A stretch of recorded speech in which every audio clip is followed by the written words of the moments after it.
Hey guys, I'm Coach Mark. Welcome to this video. If you are the kind of player that you develop some pieces, you get castled, you get out of the opening, and you have no idea what to do in the middle game, you're fresh out of clues, this video is for you. I'm putting together a mini series where I will teach you 10 different middle game strategies to put in your chess toolbox to guide you in the wild world jungle ocean of the middle game. So without further ado, let's jump in. Here we go. All right, here we go, guys. Middle game strategy number one. This is a strategy that's not just for the middle game. It's really for every single move in the game of chess, but definitely you want to start thinking about this in the middle game. Most of the blunders in the game of chess happen in the middle game. Let's face it, there aren't too many blunders in the opening unless you're playing a trash opening. Your opponent's throwing the kitchen sink, some kind of gambit at you where you get checkmated in the first 4 or 5 moves. But really, this is a checklist. I put together a 5-item checklist. These are things that you need to check off when you make every single move. And that 5-item checklist goes as follows. Number one, why did your opponent make their move? Too many times we get tunnel vision. We're thinking about our plan and our plan alone. I'm going to do this, that, this, and that, and I'm going to win the game. And we become completely oblivious to what our opponent is doing. So whenever your opponent makes a move, ask the question, what do they want? What is their plan? What is their goal? What are they trying to do? What's going to be their next move? What's going to be their next 2, 3, 4 different moves? You have to think about the plan that your opponent has, right? Every time they make a move, you must ask that question. A lot of times, a lot of the students and clients that I work with, they have this habit of they've got this tunnel vision, and when their opponent makes a move, they're just going to quickly make their move. So what I tell everybody, a little pro tip for you, when you make a move with your mouse, okay, you make a move, take your hand off of the mouse, clasp your hands together. We live in this world at the time of this video is 2024, where everything's just zip, zip, zip, jump, jump, jump, jump. Everything's instant gratification, and our brains are wired to just texting a million miles an hour. We want to click that mouse. In chess, you have to learn to slow down and not react instantaneously, right? So when you make a move, take your hand off of the mouse, put your hands together, whatever you have to teach yourself to do, and wait for your opponent to make a move, and then you start thinking about why did they do that? Okay, when we answer that question, we have another little 4-item checklist that goes your king, your pieces, their pieces. So what we mean by that is after you ask why did they make their move, and I've got 10 different examples here in this video that we're going to go through, 10 different positions where I'll illustrate what we are looking for when we're asking each of these questions. Item number 2 on the checklist is our king, right? Nothing else is more important in the game than your king safety, because it doesn't matter what you do. If you have a fork or some kind of mating net, if you're going to get checkmated on the next move, nothing else matters. The game's going to be over. So we have to check our king safety. Does our opponent have any checks? Do they have a mating net? Is our king in trouble? Is our king exposed? That's number 2. Number 3 is their king. Okay, before you make a move, I got to figure out, do we have any checks? I'm always working with students and clients when we're working through solving puzzles. You always want to ask yourself, do we have any checking moves? Right? In the game of chess, you have to consider every single check, every single capture, no matter how silly, how inadequate it sounds. If your move makes other people want to go,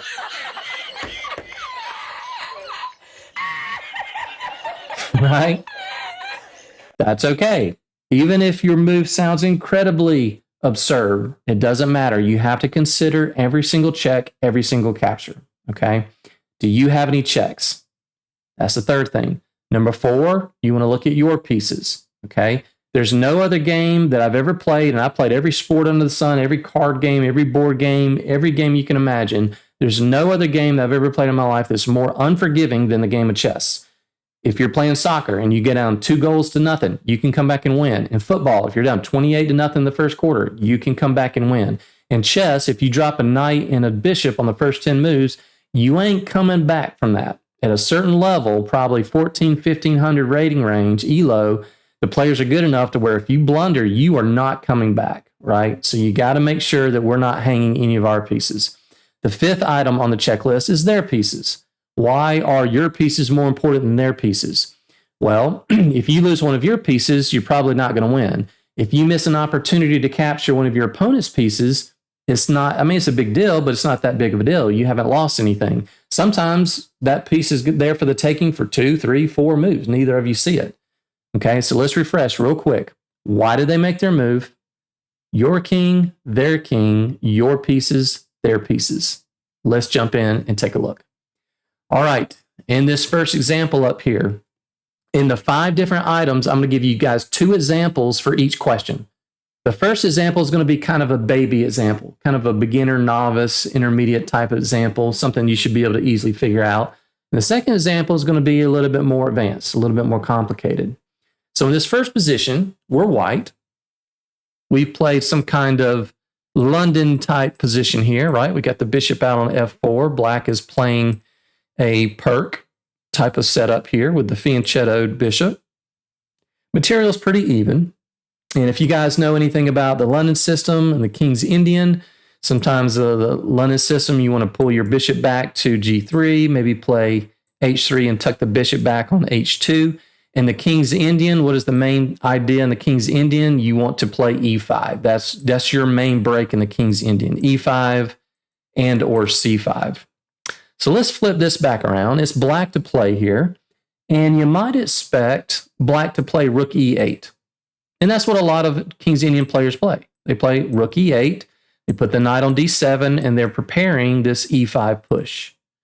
Okay. But this time, black plays queen e8.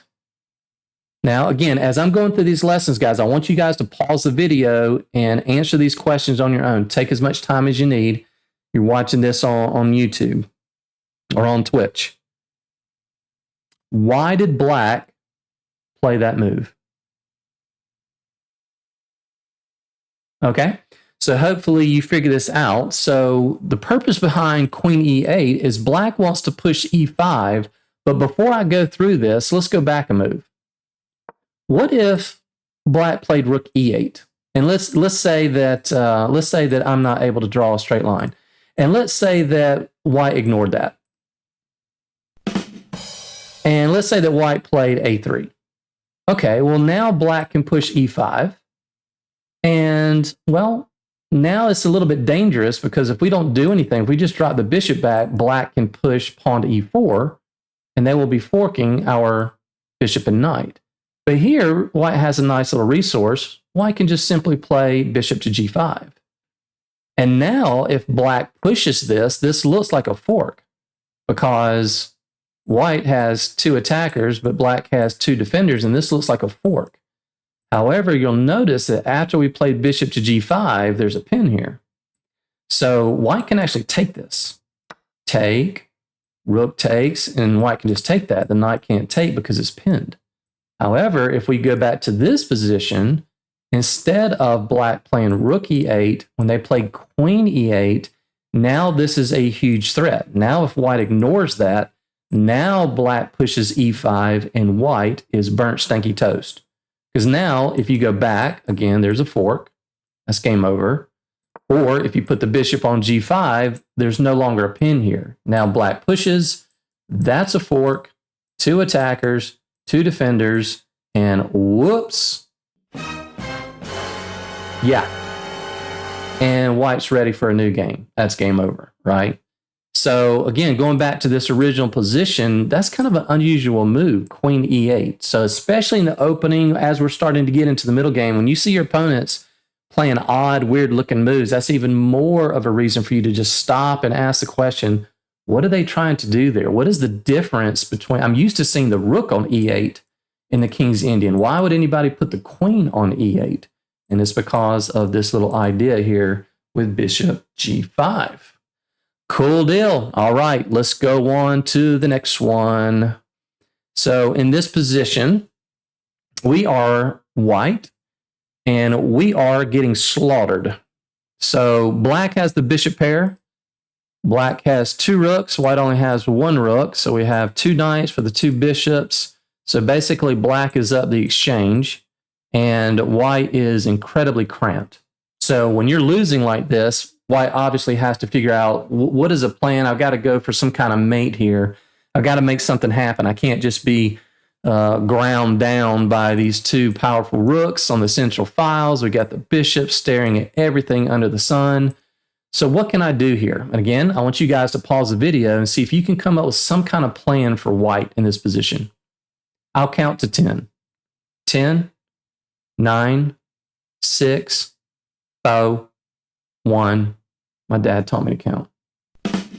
Okay, so hopefully you might have seen, well, you know what? This is a thorn pawn. If I can somehow get my bishop here on g7, maybe push h5, maybe I can open up this h file here. Maybe, just maybe, we can somehow swindle black with a miraculous checkmate on h8. Okay, so we have this time. We got a plan. Excellent, we got a plan. All right, so we're going to push h5. Here we come. Here we come, baby. We're coming to open up the h file. And we're going to get them with a checkmate. Okay, so black plays rook to d3. All right, no big deal. I mean, they're not really threatening to take anything here. So I don't really see the plan behind that. Let's just go ahead and take. All right, I'm hoping to take here. Then, man, we're coming. We're coming.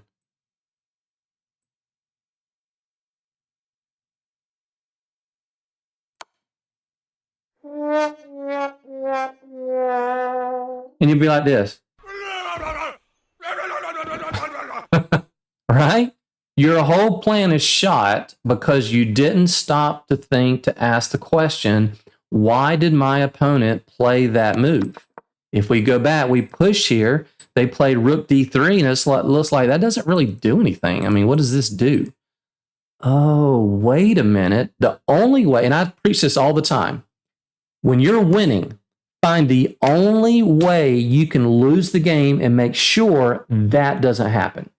The only way that black can lose this game is getting killed on the dark squares, right? Some kind of mating net like this.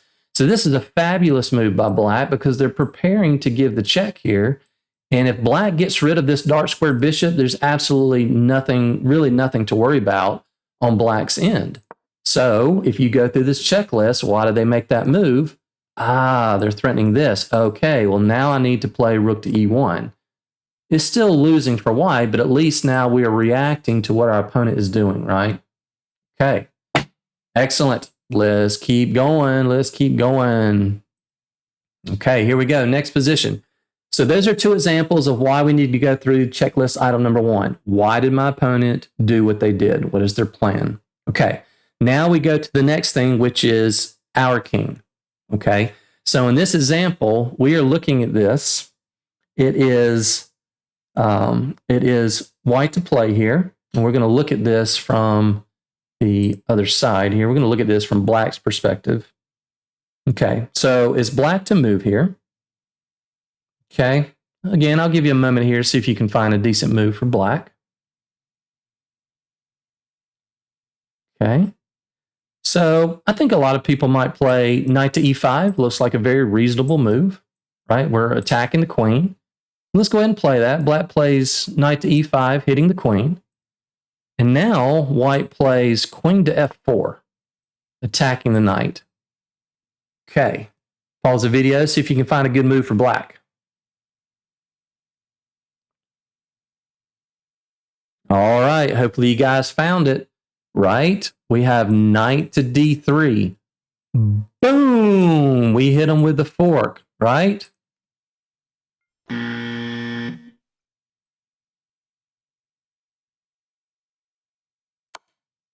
Bruh. They forked us and the game is over, right? Again, let's go back and go through the checklist. We play here. They played here. What I tell everybody, when you go through this checklist, once you answer the question, why did they make their move? Figure out what you're going to do. You'll notice I have in the notes. After you answer the question, then figure out the move that you want to play, and then go through the next 4 items on the checklist. Okay, I tell everybody another pro tip for you. Figure out what you want to play, make the move, and don't let go of the mouse. Hover the piece over the square. Don't let go. Okay, you see the grandmasters, the top guys in the world do this all the time. We want to play knight to d3. Check. Oh, it's not, excuse me. Knight to d3 fork. Don't let go. Let's scan the whole board. Is our king safe? Does my opponent have any checks in this position? So once I scan the whole board, and I'll challenge you guys to see if you can find how many checks does white have in this position. Pause the video now. So if we play knight to d3, how many checks does white have? They have 1, 2, 3, 4, 5, 6. They have all kinds of checks, right? And so if you train your brain to look for all the checking moves, you'll be more aware of the checking moves that your opponent has on you, right? So I'm not going to let go. Okay, does my opponent have any check? And oh, crap. Oh, they can check me there, and that'll be a fork. This is how you minimize the blunders, okay?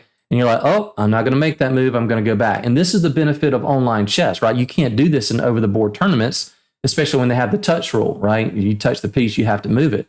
Online chess, you're able to pick up the piece and hover it wherever you want, and then go through the checklist. Is my king safe? No, it's not. Okay, let's put it back and let's do something else. Okay. All right, let's go on to the next position here.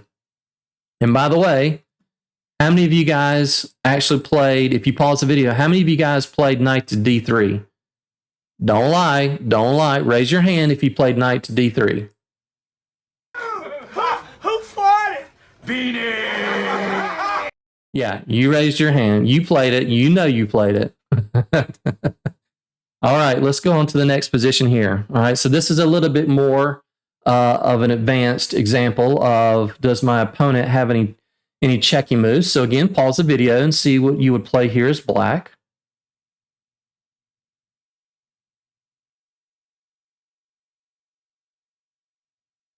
Okay, so black definitely has advantage here. It's a little bit tricky with a pawn on e5. Got some pressure here. And so you might look at this and say, well, there's a free pawn. I want to go down here, maybe put the rook on the second rank. Can't quite get to h1 just yet. We got some good attacking ideas though here. And so, okay, we're looking at taking the c4 pawn. Okay, again, don't let go. This is the move that I want to go through. Let's say that white made this move. And we ask the question, why did they make that move? Okay, well, maybe the knight wants to jump in here. Maybe the queen wants to come here. And I want to take the c4 pawn. Does my opponent have any checks in this position? Is my king safe? Okay, how many checks does white have in this position? Well, I only see 2. 1 and 2. Yes, you have to consider queen takes f7 as a potential check. It's not a good one, but it is a check. Okay, so if I take the c4 pawn, they give me check on f6. Okay, I can go king to g8, and I don't see any follow-up there. So I think I'm okay. So let's take the c4 pawn. Whoops. Check. King g8. Check. King g7. Check. King h6. Check. Oh my gosh. It's a draw. This is the classic right triangle, right? It's a draw. I mean, black is absolutely crushing it here. And it's because you didn't look one move past. If we go back to the beginning, it's like, okay, I can take this. All I have is one check. There's no checkmate here.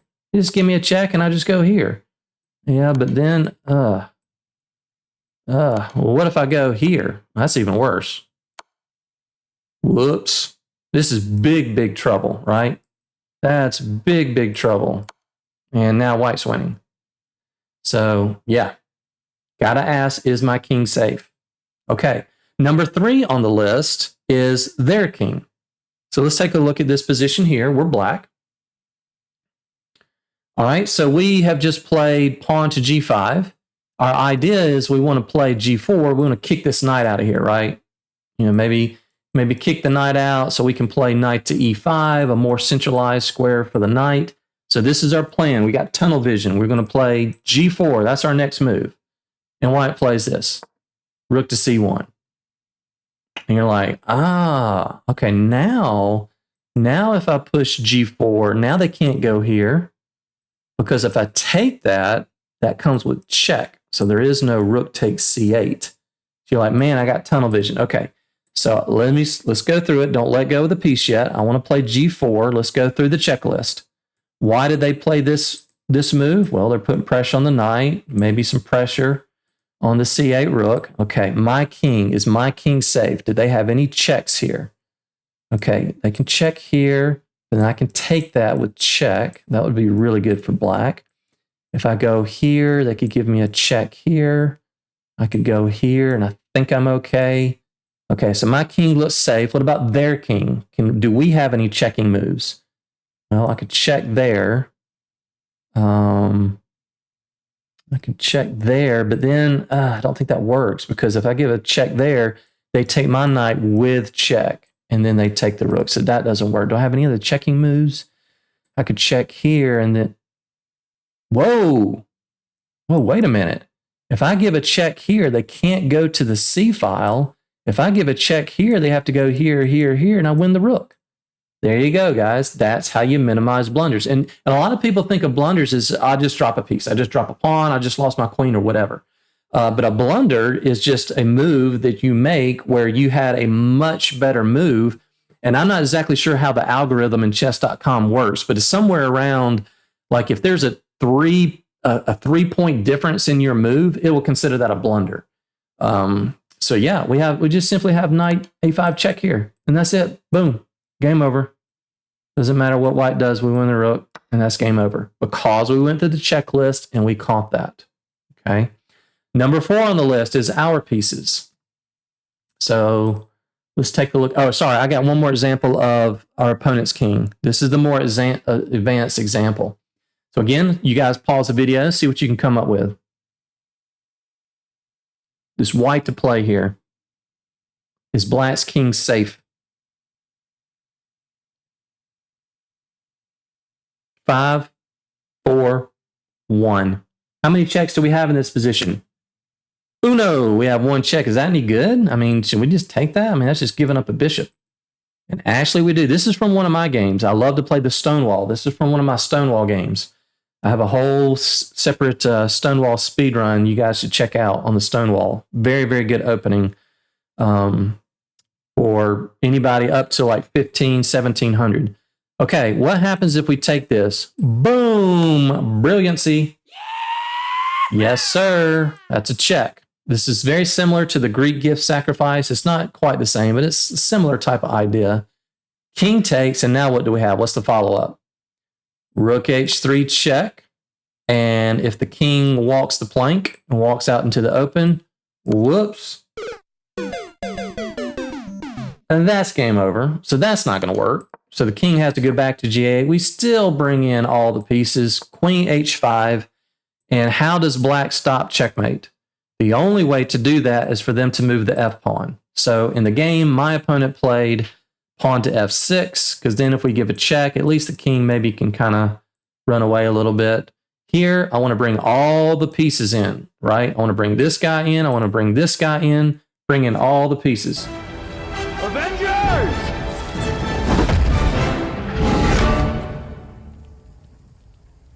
Assemble. Yes, sir. We're bringing everybody in. So I played the move e4. I'm ready to bring the bishop in. My opponent actually captured here. That's a big time blunder. Let you pause the video, see if you can find the best move for white. Okay, hopefully you found it. Bishop to g5. Bam. This opens up our rook. This opens up the bishop on the queen. My opponent played queen to e8, and unfortunately, yeah, that's not going to work. Check. We brought all the pieces into the attack, and that is checkmate. Are you not entertained? Are you not entertained? Is this not why you are here? What a fantastic movie. What a fantastic movie. All righty, let's continue. The last 2 items on our checklist. So the 4th item is our pieces. Whenever we make a move, let's say we're about to make a move, we need to scan the whole board and make sure we don't have any pieces that are hanging or our pieces are not in danger, right? So in this position, we're playing as black.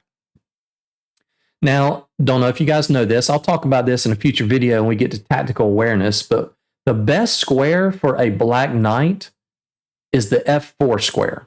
I'm not going to get too much into that. It's just a great way it can check the king in a lot of different ways. So in this position, let's say we want to reroute the knight to H5 and get it to F4. Okay. So let's go through the checklist. After we answer the question, let's say that, I don't know, let's say we pushed a pawn and black moved their knight here just because it was being attacked. Okay, so before we let go, let's go through our checklist. Our king, is our king safe? Do they have any checks in this position? Nope, we're good. Okay, what about their king? Do we have any checks? Nope. Okay, what about our pieces? Are our pieces safe? Well, this knight can't be taken. What about the bishop? It's pretty safe. I guess they could attack it, and then I could go here, and then, oh, wait a minute. If I play here, they can get me with the Noah's Ark trap. Boom! And black's pieces are ready for another game. Bye-bye bishop, right? Again, that's where the checklist will help us to prevent these types of blunders. So I'm like, okay, let me put this back and let me deal with this, right? Let me do something else. Okay, that's an example. Let's go to a little bit more complicated example. So in this position, we are black, but it's white to play here. And I would encourage you again, pause the video and see if you can find a really good move for white. Okay, so what did you guys come up with? Did anybody say rook to d5?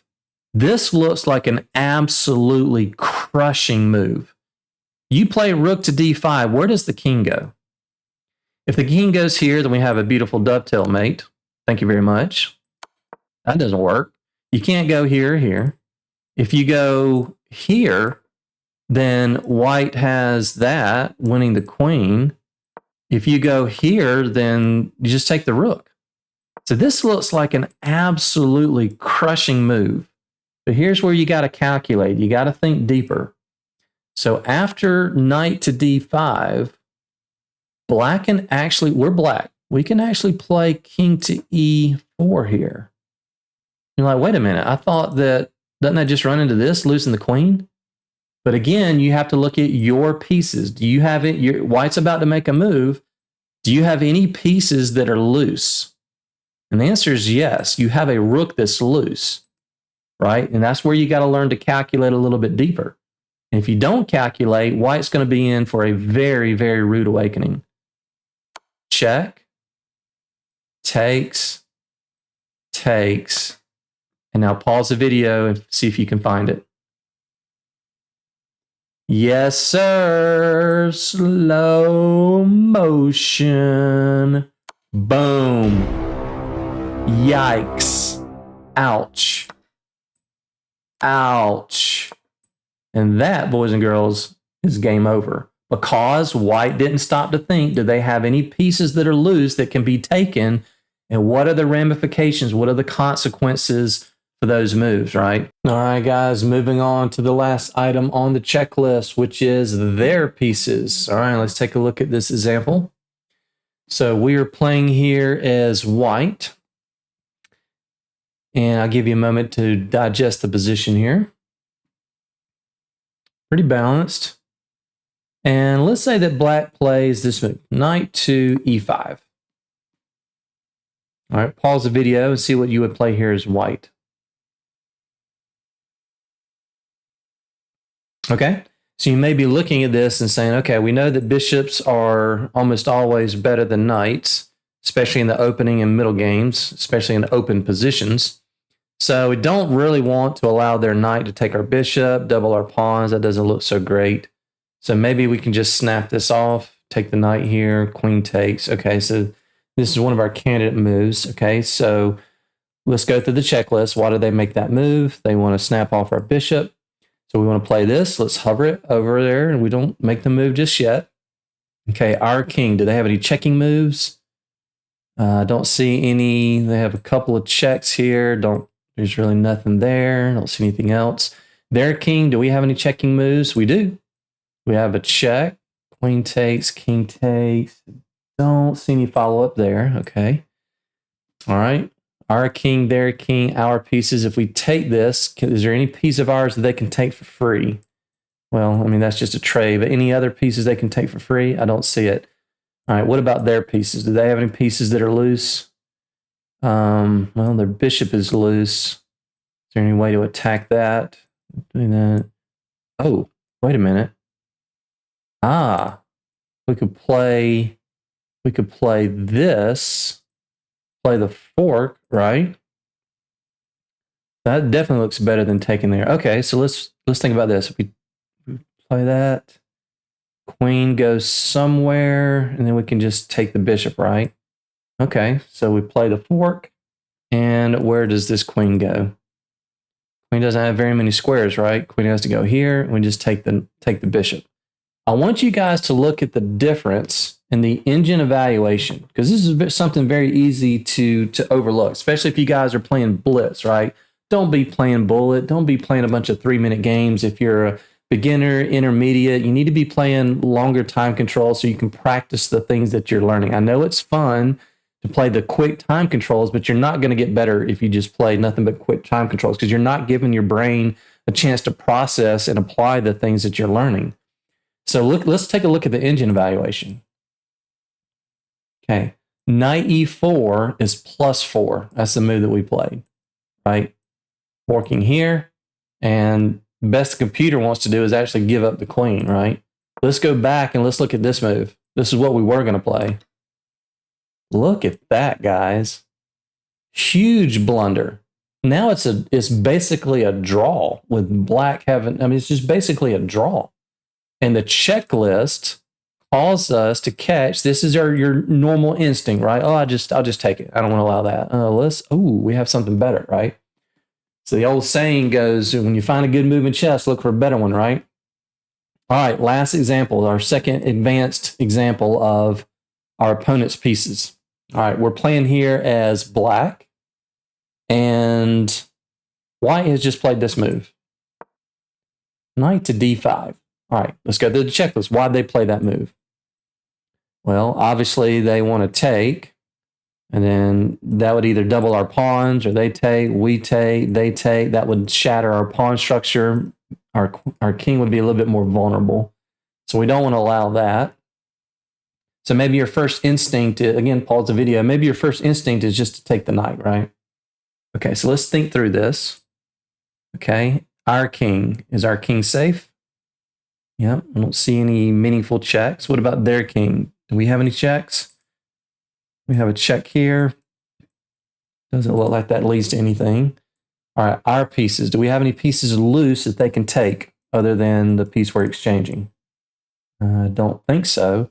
And by the way, guys, I'll tell you this real quick funny story. I used to play chess with a friend of mine, and we were both engineers at the time, early in my career, just out of college. And he was a very good chess player, and we would play, and he would sit down, and before, whenever I would make a move, his eyes would literally go like this. They would like scan the four corners of the board, and I'm like, bruh.